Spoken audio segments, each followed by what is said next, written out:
A woman. Okay. Trying to speak, trying to say something. Something touching them, maybe touching the face. Not aggressive, but insistent. The sense is it wants to say something when you're woken in the night with it. It's, okay, what do you want? What do you need to talk to me about?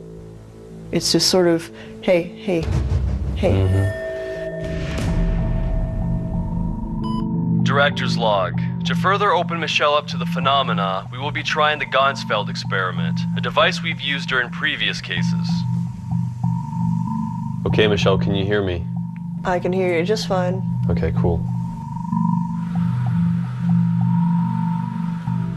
I see a kitchen. Dark cabinetry. It's not this house, it's an older house. A woman in a dress. The dress comes down just past her knees. I see the little girls are wearing dresses. They're making cookies. Some sense of tight-knit between the mother and the daughters. Why are they here? The mother, she feels damaged or wounded, crying, just unhappy about something. Matt saw a spirit at the foot of the bed saying, Heather, something 3 to 9. Any possible way you can help us fill in the blanks? Heather, your daughters are 3 like mine. So you're saying that instead of 3 to 9, it's really 3 like mine? 3 like mine.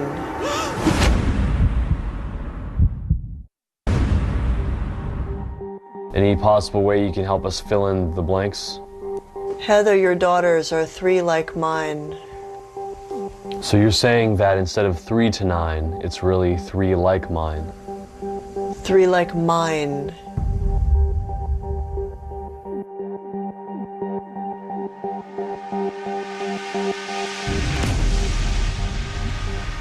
We wanted to know specifically the history of the land or anything really close to where this piece of property is now. One of the things about it is that originally was not very well populated at all. The original purchasers, this is our map of them right there. Going up into the 1880s, really the Hamer family is kind of the one that dominated that little chunk of turf for a long, long time. Now his house is still there. That's still a private home and it has been for years. Anything of interest with these people? Who were they? The Hamers, some of the earliest settlers in the area. One of the things that they're known for, at any rate, is the fact that their daughter is the first burial in Pleasant Grove Cemetery, which is down in that area there. So they didn't have much luck with that. They had 9 kids, and I think the first 3 daughters that they had died off fairly quickly. Director's log. It's interesting to note that the Hamar family had 3 daughters, just like Matt and Heather, and that they died at an early age. It could possibly explain Michelle's interpretation of the message, 3 like mine. Meanwhile, Matt has come forward with new information that could shed light on why his family is experiencing paranormal phenomena. When I was little, we would always hear things. One night there were literally footprints on the ceiling.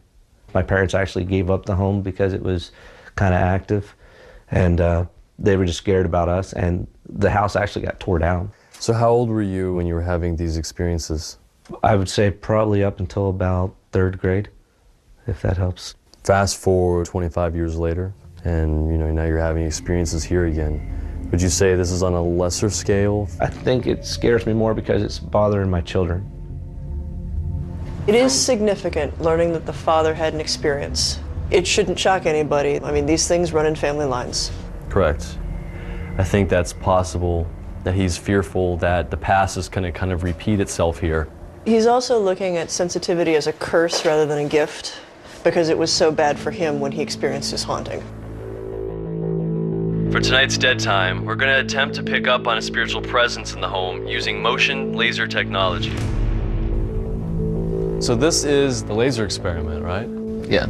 The reason why we talked about doing this is because there's this theory of spirits moving through, but sometimes we can't fully see them. If anything moves by, it will trip these things. These are standard night lights. Mm-hmm. You've got lasers on this side. and it basically just shuts it off. That goes away, you get light. Oh, wow.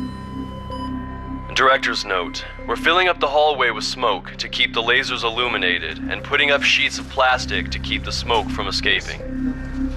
Here's the plan. Sergi, Josh, and Dave will be working tech. Heather, you'll be on my team. Katrina, you're gonna be alone in the master bedroom.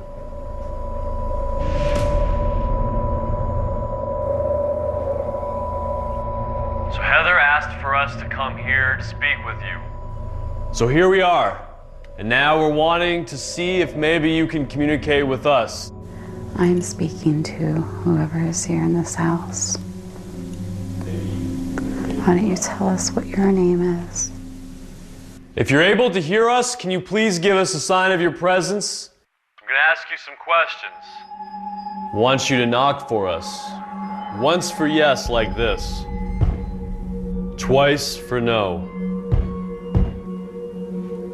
Do you understand, yes or no?